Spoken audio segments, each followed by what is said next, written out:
الرحمن الرحیم السلام علیکم دوستوں، امید کرتا ہوں آپ بالکل ٹھیک ٹھاک ہوں گے۔ دوستوں آج ہے 6 فروری سن 2025 اور دن ہے جمعرات کا۔ دوستوں پاکستان ایمبیسی مسقط کی طرف سے 4 فروری کو ایک نوٹیفیکیشن جاری کیا گیا تھا جو بچوں کے جو پاسپورٹ ہیں وہ ری نیو کروانے کے حوالے سے، اور جو جوینل کارڈ پاکستانی اتھارٹی کی طرف سے جاری کرنے کے بارے میں کہا گیا، اس کی تفصیل آپ کے ساتھ میں اس ویڈیو میں شیئر کر رہا ہوں۔ تو جو تحریر شیئر کی گئی ہے پاکستان ایمبیسی مسقط کی طرف سے، وہ کچھ اس طرح سے ہے کہ بچوں کی شناخت کے حوالے سے درپیش مسائل کو حل کرنے کے لیے پاکستانی حکام نے جوینائل کارڈ اور چائلڈ رجسٹریشن سرٹیفکیٹ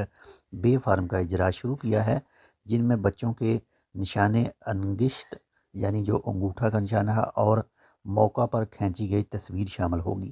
یعنی جو بھی بچے 10 سال یا 10 سال سے جن کی عمر زیادہ ہے، ان کے لیے جو بے فارم بنے گا اس کے اوپر ایک تو ان کا انگوٹھے کے جو پرنٹ ہیں وہ لیے جائیں گے، اور اس کے ساتھ ساتھ ان کی جو موقع پر لی گئی تصویر ہے وہ بھی لازمی لی جائے گی۔ 10 سال اور اس سے زیادہ عمر کے بچوں کے پاسپورٹ بنوانے اور ان کی تجدید کے لیے نادرا کا جاری کردہ جوینائل کارڈ یا چائلڈ رجسٹریشن سرٹیفکیٹ بے فارم پیش کرنا لازمی ہوگا۔ جوینائل کارڈ اور چائلڈ رجسٹریشن بے فارم سرٹیفکیٹ بنوانے کے لیے مزید معلومات آپ ان کی ویب سائٹ، جو حکومتی ویب سائٹ ہے، اس سے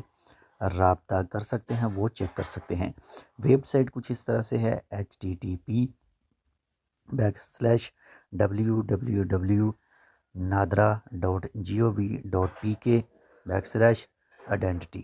تو اس کے اوپر رابطہ کر کے مزید معلومات آپ حاصل کر سکتے ہیں۔